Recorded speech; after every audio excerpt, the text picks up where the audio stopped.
2026 సంవత్సరం జూలై నెల 5వ రాశి సింహరాశి. ఈ సింహరాశి ఎట్లా ఉందో చూద్దాం. సింహరాశికి రవి బుధుడు బాగున్నారు, శుక్రుడు బాగున్నాడు, కుజుడు బాగున్నాడు, 4 గ్రహాలు బాగున్నాయి. కానీ శని మాత్రం అష్టమంలో ఉన్నాడు. ఈ శని అష్టమంలో ఉండటం అష్టమి నవములు కష్టపు దినములని, ఈ అష్టమంలో కానీ శని ఉంటే ప్రాణకంటకుడట శని, ప్రాణం తీస్తాడు అంటారు.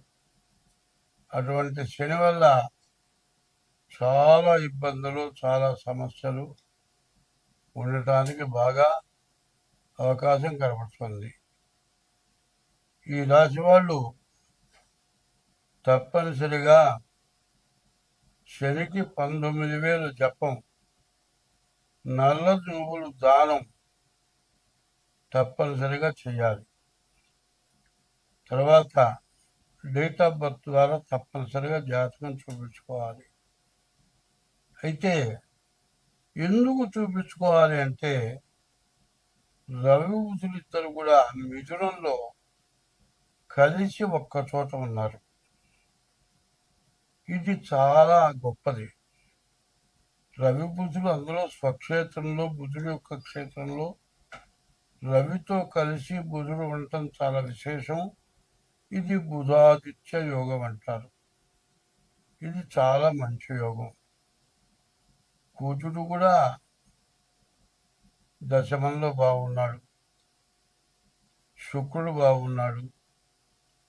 మరి చెప్పాలంటే 4 గ్రహాలు బాగున్నాయి. మరి ఈ అష్టమ శని వల్ల, సప్తమ రాహు వల్ల మరి చాలా ఇబ్బందులు. మరి సప్తమంలో ఉన్న రాహు వల్ల మరి వివాహం కాని వాళ్ళకి వివాహం అవుతుంది అంటే జాగ్రత్తగా చూసి చేసుకోవాలి. సప్తమంలో రాహు ఉండటం చాలా దోషకరం, కాలసర్ప దోషం. తర్వాత అష్టమంలో శని ఉండటం ఇంకా దోషం. డబ్బులు వస్తాయి, అన్నీ బాగానే ఉంటాయి. భగవంతుడు కూడా ఒక సమస్య ఇస్తాడు. ఏమీ లేనివాడు అంటాడు, అడుక్కు తినేవాడు, అదే నా దగ్గర ఏమీ లేదురా, వాళ్ళ కోట్లు ఉన్నాయి, నా దగ్గర ఉంటేనా పేద వాళ్ళందరికీ ఇల్లు కట్టి పెడతా, అందరికి అన్నం పెడతానంటాడు. కానీ వాడికి ఏ మంత్రి పదవి వచ్చిందనుకోండి, అంతా మర్చిపోతాడు. అంటే ధనం ఇచ్చిన మదం ఇచ్చును.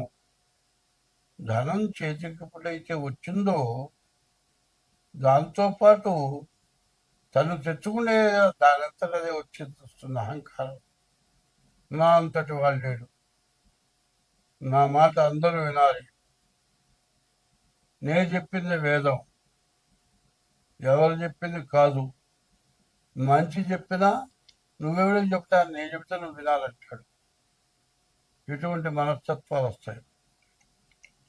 అందువల్ల ఈ రాశి వాళ్ళు రవి బుధుడు ఏకాదశంలో ఉంటాం, కుజుడు దశమంలో ఉంటాం, శుక్రుడు బాగుండటం చాలా మంచి సమయం. ఇల్లు కొనుక్కుంటానికి, మంచి వ్యాపారం చేసుకుంటానికి, విదేశాలకు వెళ్ళటానికి మరి చాలా బాగుంది. మరి వివాహం దగ్గరికి వచ్చేప్పటికల్లా సరైనటువంటి సంబంధం ఉందా లేదా, జాతకం కరెక్ట్గా ఉందా లేదా చూసుకొని చేసుకుంటే మాత్రం మీకు సమస్య రాదు.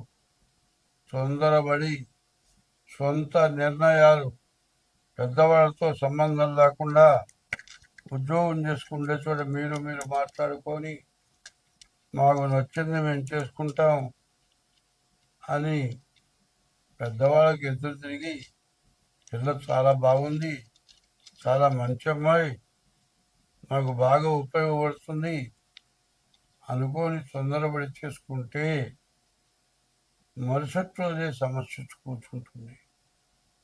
కాబట్టి ఎప్పుడు కూడా మంచి చెడులు బాగా దూరం ఆలోచించాలి. ఎవరితో ఎంతవరకు ఉండాలో అంతవరకు ఉండాలి.